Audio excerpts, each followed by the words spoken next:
Kudeta di Korea Selatan, protes pro-Eropa di jalan-jalan kota Georgia, Suriah di bawah Bashar al-Assad runtuh seperti rumah kartu.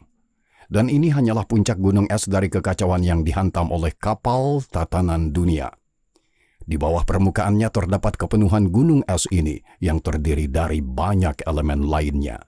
Di antaranya, kita dapat menyebutkan perang salib Kekaisaran Federasi Rusia di Ukraina dan, yang terpenting, konfrontasi strategis antara Amerika Serikat dan Republik Rakyat Tiongkok.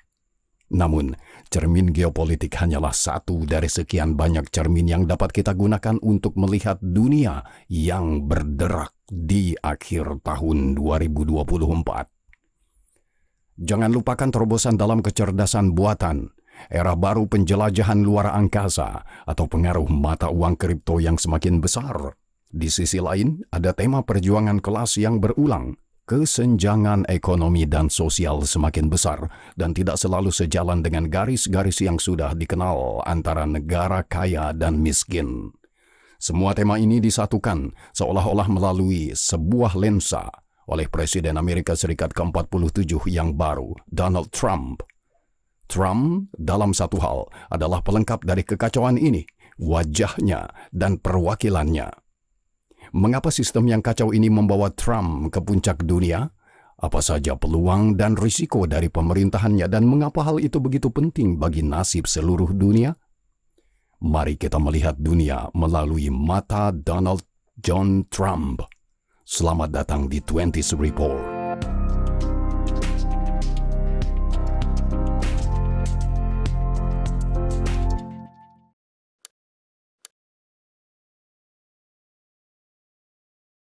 Kita hidup di dunia Donald Trump.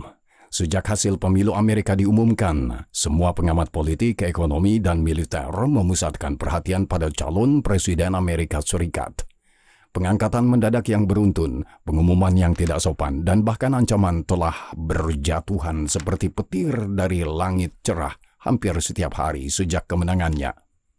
Pilihan personel yang rasional seperti Michael Waltz sebagai penasihat keamanan nasional, John Radcliffe sebagai kepala CIA, atau Scott Bessent sebagai Menteri Keuangan dicampur dengan pilihan yang aneh seperti Pete Hegseth sebagai Menteri Pertahanan atau David Sachs sebagai Crypto Czar, atau bahkan pilihan yang sangat berbahaya seperti Tulsi Gabbard sebagai Direktur Keamanan Nasional.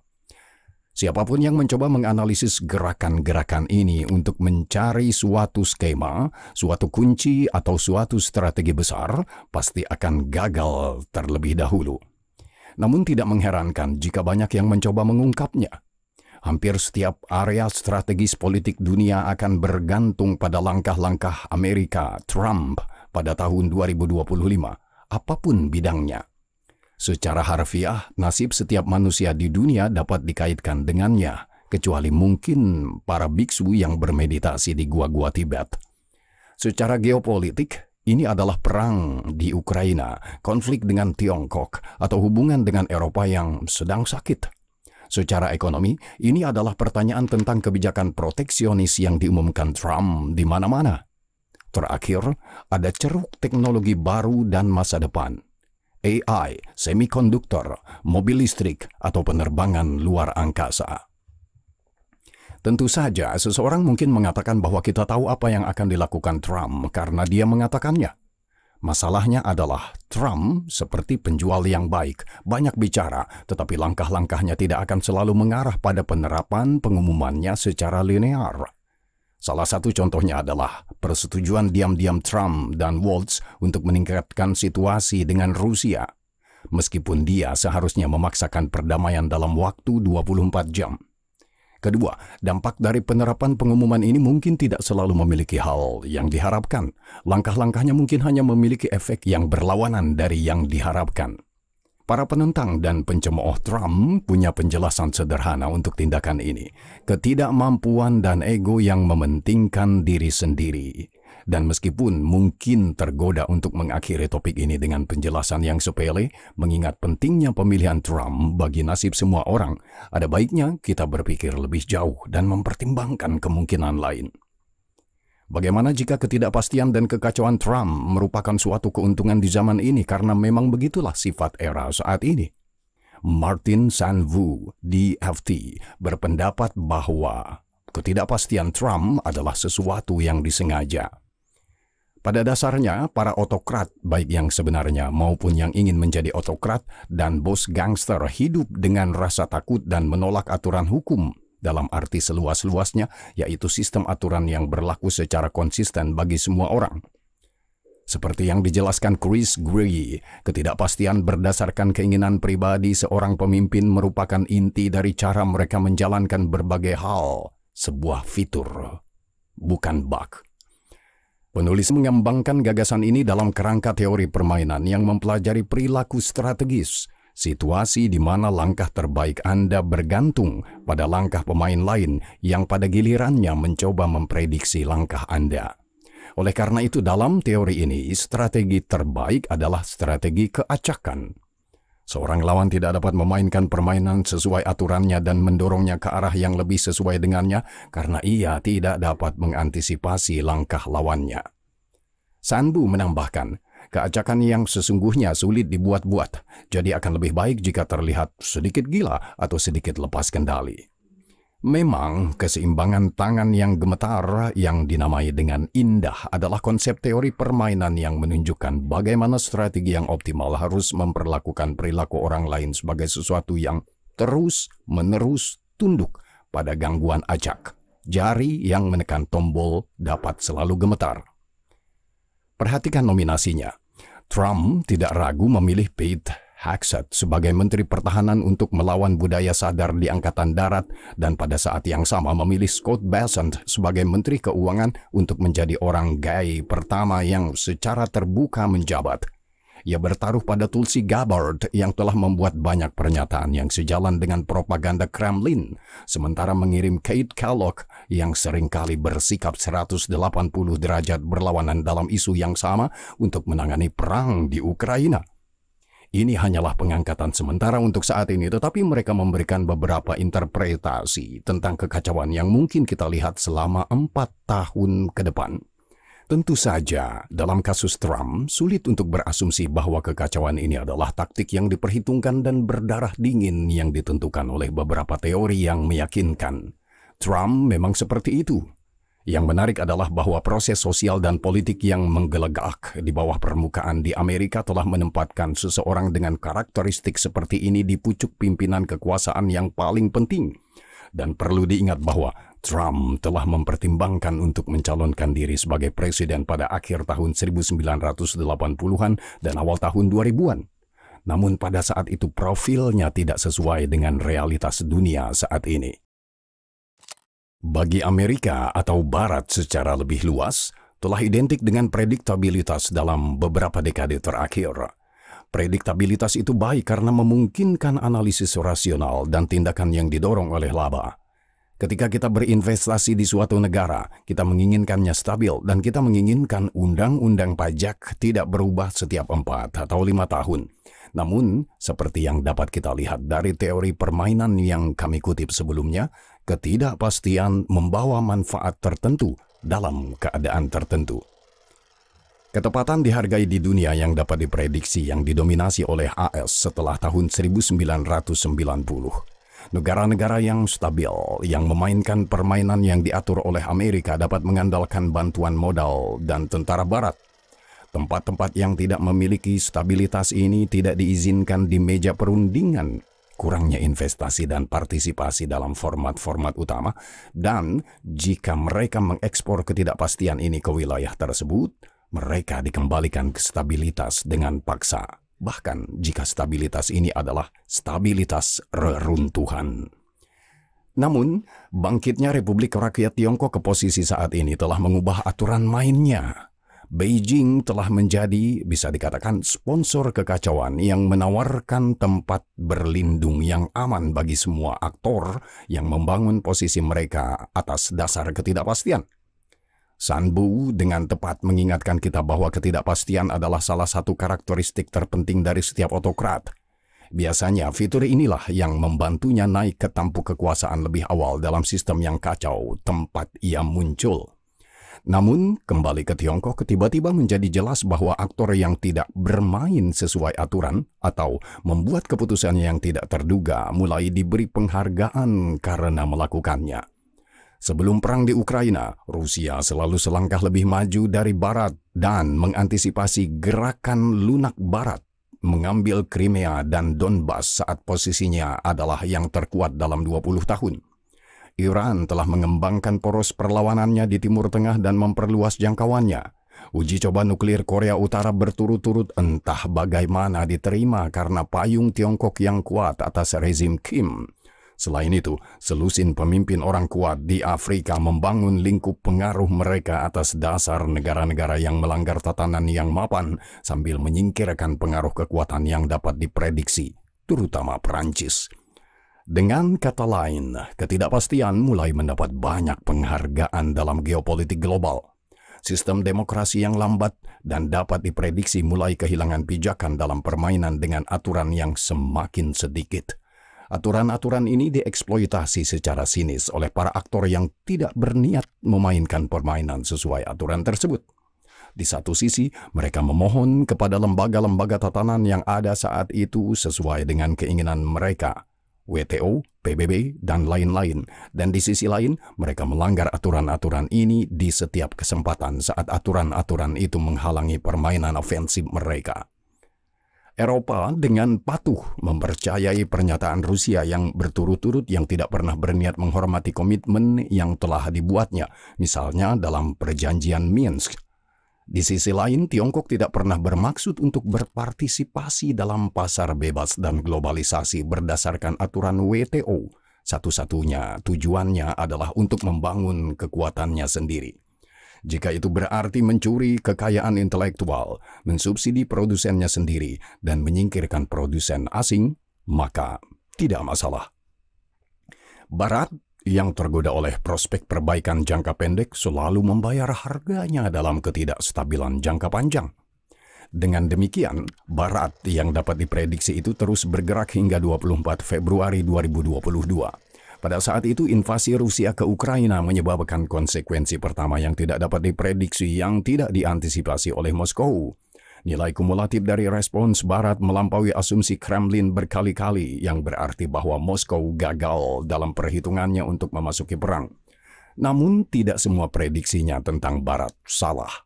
Jika dipikir-pikir kembali dapat dikatakan bahwa Kremlin dengan tepat meramalkan bahwa Barat tidak akan membiarkannya mati, yaitu tidak akan membiarkan situasi kekalahan total dan kemungkinan disintegrasi Rusia. Skenario seperti itu telah tidak dapat diprediksi bagi Barat. Dan tepat pada saat ini, negara adikuasa terbesar di dunia sedang menempatkan seorang pria yang ketidakpastiannya dapat mengalahkan semua autokrat yang disebutkan tadi. Tentu saja, seseorang akan berkata, "Tunggu sebentar, Trump pernah memerintah sebelumnya." Benar, tetapi pemerintahan pertamanya, meskipun ada beberapa gejala ketidakpastian, relatif konservatif. Pada tingkat yang sama dengan pemerintahan Demokrat yang mengikutinya. Saat itu, Trump tampaknya masih bermain sesuai aturan Washington DC dan lembaga. Namun sekarang, rantainya telah dipatahkan. Selain sejumlah pengangkatan yang kontroversial, Trump telah mengumumkan deportasi massal, perang terhadap komunitas LGBTQ, dan kebijakan perawatan kesehatan Robert F. Kennedy Jr. Di panggung internasional tidak ada bedanya. Mengenakan tarif tinggi di banyak arah, meningkatkan situasi dengan Tiongkok, mengakhiri perang di Ukraina dari posisi yang kuat, memerangi kartel Meksiko, atau bahkan melemahkan keikutsertaan Amerika yang berkelanjutan di NATO. Singkatnya, Trump dan rombongannya membalikkan keadaan, seolah berkata, "Karena tidak ada yang bermain sesuai aturan yang kami buat, kami juga tidak akan bermain sesuai aturan itu, dan kita lihat saja siapa yang akan berhasil." Jika ini adalah sikap sekering stabilitas global yang paling hebat, hasilnya jelas, kekacauan dan hukum rimba. Dan di rimba sistem internasional, yang penting sama seperti di rimba Amazon. Kekuatan, kelicikan, kelangsungan hidup, dan kemampuan beradaptasi. Faktanya, Trump dapat dengan cara tertentu dilihat sebagai koreksi arah tertentu untuk tahap pengembangan sistem demokrasi saat ini, terutama jika ia berhasil.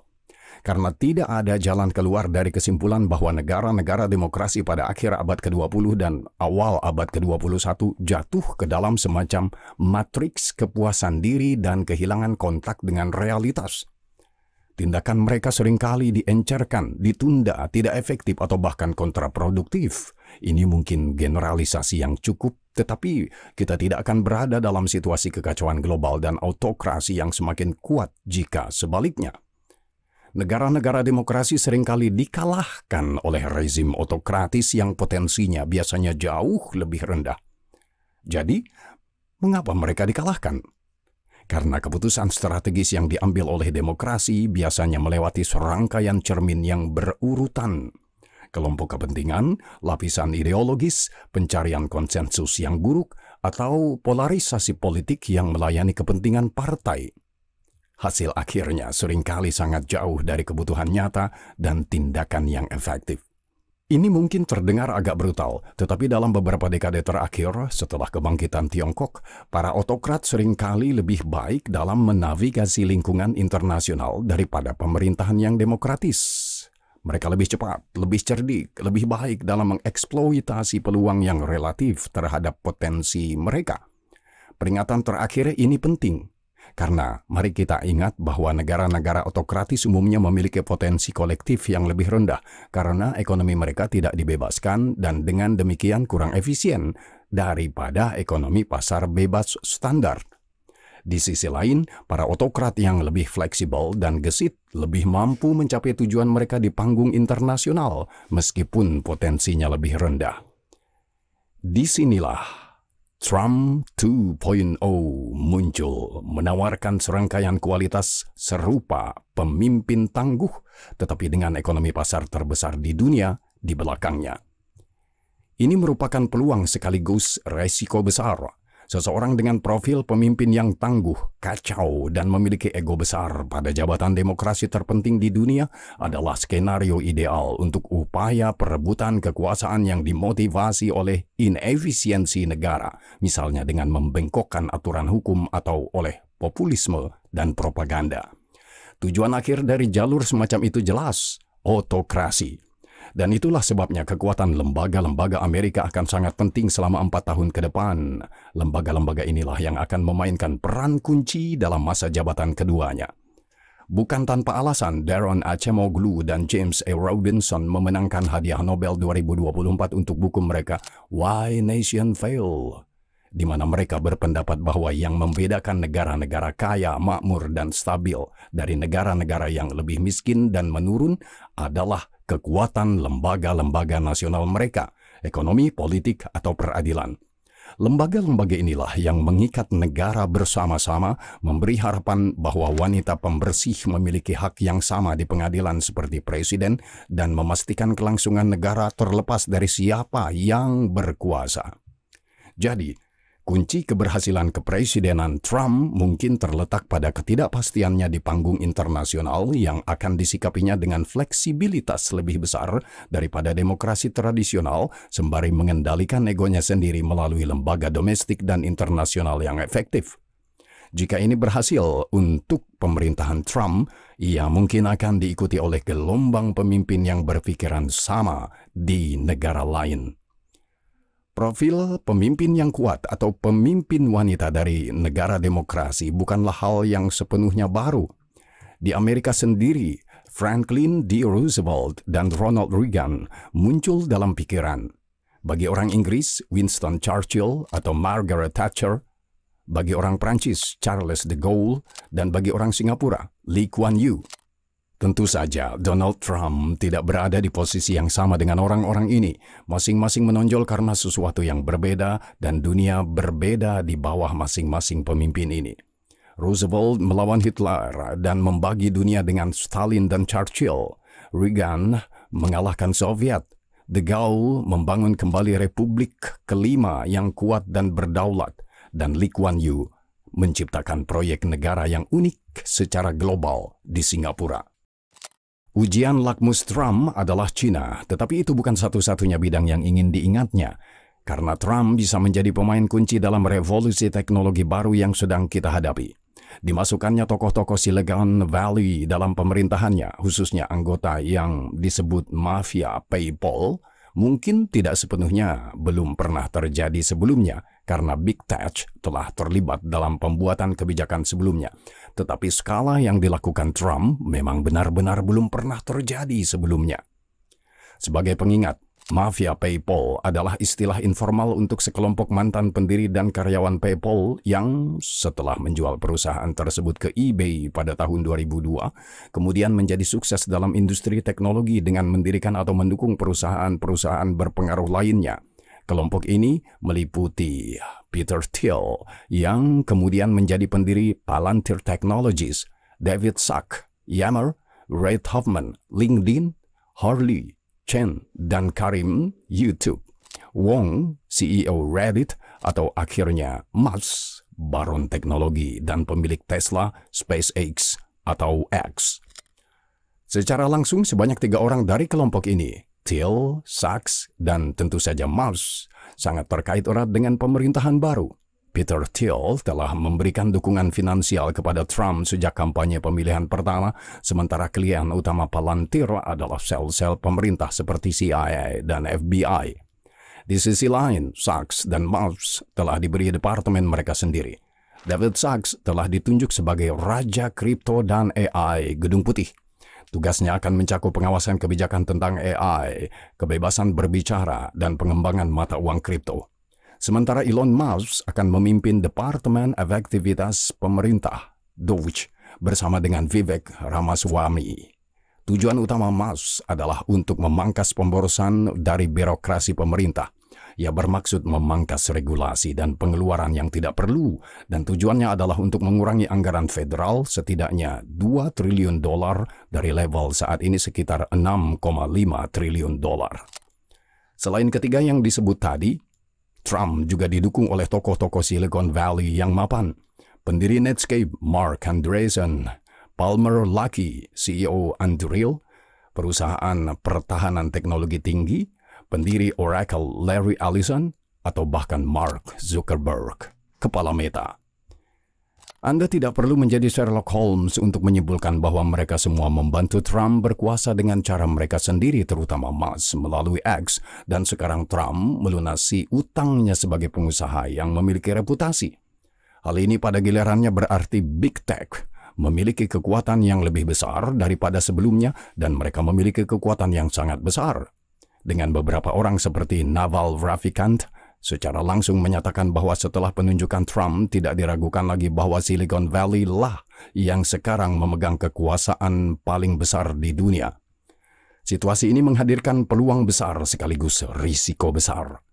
Untuk memulai dengan masalah, ada konflik kepentingan yang jelas ketika bisnis memengaruhi pembuatan undang-undang untuk dirinya sendiri dan memantau aktivitasnya sendiri. Dalam situasi seperti itu, biasanya pihak terkecil di ujung rantai, konsumen, yang menderita. Lebih banyak kekuasaan bagi orang terkaya juga merupakan elemen lain dari perang kelas yang terus muncul di AS dan di seluruh dunia. Alih-alih meratakan ketidaksetaraan, orang terkaya mendapat bagian yang lebih besar. Oleh karena itu, seperti yang kami tunjukkan sebelumnya, peran yang sangat penting akan jatuh ke tangan lembaga independen yang harus menghalangi penyalahgunaan kekuasaan. Di sisi lain, seorang agen kekacauan yang memimpin kekuatan teknologi terbesar adalah mimpi yang menjadi kenyataan bagi perusahaan-perusahaan teknologi tinggi di negara itu. Pengembangan teknologi bergantung pada ketidakteraturan, dan memang benar bahwa operasi, inovasi, dan pertumbuhan perusahaan-perusahaan ini seringkali terhambat oleh regulasi yang berlebihan yang menyebabkan mereka antara lain kalah dalam persaingan langsung dengan para pesaing Tiongkok. Jika regulasi dalam AI, kripto, atau antariksa disesuaikan dengan perusahaan-perusahaan terkemuka, pengembangan dan produk mereka dapat melesat ke antariksa yang mengarah pada hasil yang tidak dapat diprediksi. Sektor antariksa, kecerdasan buatan, dan teknologi hijau muncul sebagai pemenang yang jelas. Bukan kebetulan bahwa pemain terkemuka di ketiga sektor tersebut dimiliki oleh Elon Musk, yaitu SpaceX, GrokX, dan Tesla. Jika Musk benar-benar ingin mengubah dunia dan membangun koloni di Mars, ia kini memiliki semua alat yang dibutuhkannya. Investasi hampir 300 juta dolar, tidak seberapa jika dibandingkan dengan kekayaan Musk dalam kampanye Trump kini membuahkan hasil berkali-kali lipat. Dalam hal AI, ia memiliki banyak pesaing kuat dan agak tertinggal dari pesaingnya. Tetapi bagi SpaceX, 4 tahun ke depan pasti akan menjadi masa panen. Bagaimanapun, kepala eksekutif NASA yang baru adalah Jared Isaacman, miliarder teknologi yang mengukir namanya sebagai komandan misi orbit sipil pertama dan perjalanan luar angkasa komersial pertama. Jim Bridenstine, mantan administrator NASA, mengatakan bahwa Isaacman akan membawa visi dan pengalaman untuk memimpin NASA ke era penemuan baru, meskipun tidak diragukan lagi bahwa hubungan dekatnya dengan Musk akan mendorongnya ke SpaceX, konflik kepentingan lainnya. Jadi, Amerika Serikat dapat terbang jauh secara kiasan dan harfiah di atas sayap para juara teknologinya, dan Trump seperti pemegang kunci yang menyerahkan kunci gerbang kesuksesan itu. Pertanyaannya, tidakkah perusahaan teknologi besar akan tumbuh lebih besar lagi sementara negara kehilangan alat untuk mengendalikannya sehingga masyarakat biasa terabaikan? Karena masalah yang masih besar dan mungkin terbesar di Amerika Serikat, tetapi juga di dunia, tetaplah masalah kesenjangan sosial. Menurut Federal Reserve, pada akhir kuartal kedua tahun 2024, 0,1% orang terkaya di AS memiliki aset sekitar 21 triliun dolar atau sekitar 14% dari seluruh kekayaan AS. 1% orang terkaya, termasuk 0,1% terkaya yang disebutkan tadi, sudah memiliki 46 triliun dolar atau sekitar 30%. 10% orang terkaya memiliki lebih dari 100 triliun dolar atau 66% dari total. Tetapi statistik yang paling mengejutkan adalah yang terakhir, garis tipis di bagian bawah, mewakili total kekayaan dari separuh masyarakat yang lebih miskin dan hanya di bawah 4 triliun dolar atau 2,6% dari total. Ini berarti bahwa 334.000 orang di 0,1% orang terkaya memiliki lebih dari 5 kali lipat kekayaan dari 167 juta orang Amerika termiskin. Terlebih lagi, jelas bahwa ketidaksetaraan ini hanya meningkat sejak pandemi. Peter Turchin dalam bukunya End Times membingkai fenomena kesenjangan dalam sebuah siklus dan gelombang ketidakstabilan politik. Masa-masa yang baik dan makmur menyebabkan produksi elit yang berlebihan. Universitas menghasilkan lebih banyak mahasiswa, status sosial yang tinggi dicapai oleh semakin banyak orang, sementara jumlah posisi kekuasaan tinggi tetap sama, sehingga beberapa elit potensial frustasi dan menjadi kontra elit. Pada saat yang sama, pompa kekayaan membuat orang kaya semakin kaya karena akses ke modal dan kekuasaan membuat mereka lebih mudah berkembang biak. Kelompok kepentingan muncul untuk saling mendukung dan melindungi kekayaan masing-masing. Hal ini memicu kesenjangan sosial dan ekonomi. Nepotisme, korupsi, konflik di antara para elit yang dipicu oleh gerakan rakyat akar rumput membuat sistem semakin tidak stabil. Protes semakin keras meletus, masyarakat menjadi radikal dan terpolarisasi. Semakin banyak kandidat ekstrem muncul ke permukaan. Terdengar familiar? Dalam menghadapi krisis, para kontra-elit yang disebutkan tadi mulai bermunculan. Orang-orang yang bercita-cita menduduki jabatan kepemimpinan yang ditolak oleh sistem dan yang menggunakan ketidakpuasan sosial untuk merusak status quo. Tindakan mereka dapat menyebabkan ketidakstabilan lebih lanjut atau perubahan radikal. Seperti yang ditulis Turchin, sejak tahun 1970, gaji relatif di AS mulai menurun. Antara tahun 1976 dan 2016, gaji tersebut kehilangan hampir 30% nilainya.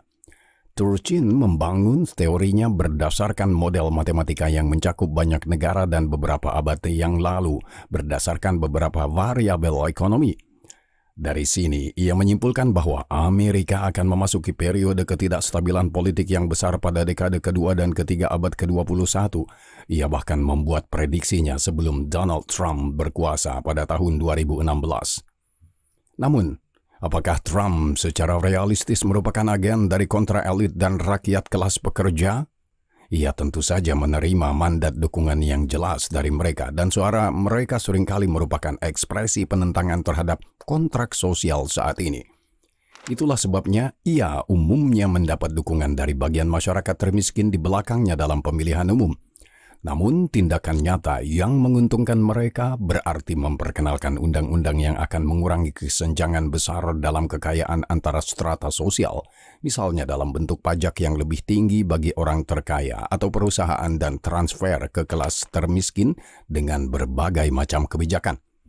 Sementara itu, 10% orang Amerika terkaya, belum lagi 0,1 orang terkaya, paling sering dikaitkan dengan Big Tech Amerika yang dengannya Trump telah mengadakan semacam pernikahan.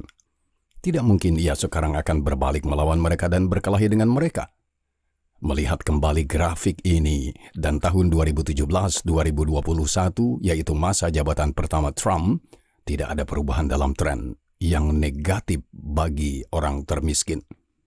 Tetapi bagaimana jika Trump ingin memiliki kue dan memakannya sekaligus? Untuk memahami strategi potensial Trump, mari kita lihat buku lain. Perang Dagang adalah Perang Kelas. Buku Pattis dan Klein sepenuhnya mendefinisikan ulang cara kita memandang konflik antar negara. Seperti yang tersirat dalam judulnya, ketimpangan pendapatan dan kekayaan di dalam negara-negara lah yang menyebabkan ketidakseimbangan perdagangan di tingkat global. Negara-negara dengan tabungan berlebih entah bagaimana memaksa negara lain berutang yang menyebabkan konflik perdagangan. Mengapa? Surplus ekspor beberapa negara harus tercermin dalam defisit negara lain. Negara yang tidak cukup mengonsumsi seperti China atau Jerman memaksa negara lain seperti AS atau Yunani untuk mengimpor dan meminjam yang menyebabkan ketidakseimbangan dalam neraca pembayaran global. Hasilnya adalah bahwa para elit di negara-negara ini, misalnya AS dan China, pada dasarnya bermain dalam satu tim dengan mengorbankan bagian masyarakat yang lebih miskin di kedua negara. Hal ini paling baik diilustrasikan oleh contoh China dan AS. Seperti yang telah dibahas dalam episode Apakah Tiongkok yang pimpinan Xi adalah Soviet baru? Beijing sangat menekan konsumsi dalam negeri dengan mengorbankan warganya. Ia mengirim surplus keuangannya yang dihasilkan oleh ekspornya yang besar ke AS yang menawarkan instrumen keuangan terbaik termasuk obligasi pemerintah. Hal ini pada gilirannya mengarah pada finansialisasi ekonomi AS, sementara pada saat yang sama memangkas sektor manufaktur yang tidak kompetitif dengan pesaing Tiongkok karena beroperasi dengan biaya rendah. Hasilnya, bagian masyarakat yang lebih miskin di kedua negara tersebut mengalami kerugian. Kaum elit terkaya menang. Selain itu, surplus keuangan dari hampir setiap negara di dunia mengalir ke AS. Hal ini membuat rata-rata orang Amerika menjadi sangat kaya menurut standar dunia, tetapi pada saat yang sama melanggengkan ketimpangan yang besar karena kaum elit Amerika menikmati hasil rampasannya. Untuk menghindari konflik perdagangan global dan perang kelas internal, para penulis menyarankan reformasi ekonomi global yang mengurangi ketimpangan seperti upah yang lebih tinggi, peningkatan konsumsi domestik, dan kebijakan perdagangan yang lebih seimbang. Hal ini menggemakan rekomendasi Turchin yang menyimpulkan bahwa titik didih terakhir adalah revolusi sosial, bahkan dalam bentuk perang saudara atau kontrak sosial baru di mana orang terkaya berbagi keuntungan dengan orang miskin. Namun masa jabatan Trump yang akan datang sepertinya tidak akan menandai hal ini. Orang Amerika ingin terus mendukung perusahaan teknologi besar AS sambil hampir dengan paksa menarik investasi asing dan manufaktur ke Amerika Serikat. Kebijakan ini akan dilengkapi dengan kebijakan tarif proteksionis. Jadi, orang terkaya akan tetap mempertahankan apa yang mereka miliki, sementara orang termiskin akan mendapatkan pekerjaan baru dan dengan meningkatkan daya saing pasar, mungkin menjadi lebih kaya. Omong-omong, dengan mengorbankan tempat-tempat dari mana produksi akan dipindahkan ke AS. Namun pendekatan ini mengandung risiko. Meskipun kebijakan membawa produksi pulang dapat memberikan sejumlah manfaat bagi kelas pekerja, kebijakan ini tidak menyediakan reformasi pajak atau redistribusi kekayaan yang signifikan. Ini berarti bahwa orang-orang terkaya akan mempertahankan hak istimewa mereka, sementara perbaikan bagi orang-orang miskin akan bersifat parsial.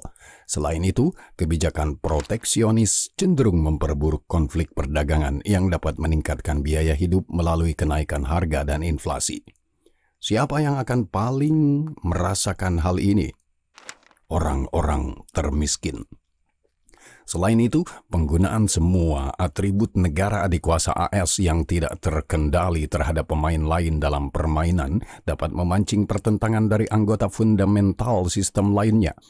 Hingga saat ini, mereka telah menerima pengaturan seperti itu, yaitu peran dominan AS, dolar, dan lembaga yang dikendalikan oleh Amerika, karena kontribusi Washington adalah menjaga stabilitas sistem dan memperkuatnya dengan kekuatan militernya, terutama Angkatan Laut AS. Trump menyatakan bahwa ini akan segera berakhir karena yang lain seringkali menjadi penumpang gelap di Pax Americana. Narasi Trump menunjukkan bahwa sekutu adalah parasit pada sistem, sementara AS telah menanggung seluruh beban untuk mempertahankannya. Apakah ini benar-benar terjadi, mengingat AS tetap menjadi negara adikuasa dunia yang tak terbantahkan dan rata-rata orang Amerika secara finansial memandang rendah seluruh dunia? Transfer modal global menunjukkan bahwa sistem dunia tetap sangat pro-Amerika. Oleh karena itu, pemeras sistem ini yang lebih besar dapat menyebabkan pemberontakan di dalam kubu demokrasi Barat karena mereka merasa dieksploitasi secara berlebihan oleh Amerika dan mencari solusi alternatif selain Amerika. Ini sebagian sudah terlihat dalam proposal Prancis misalnya.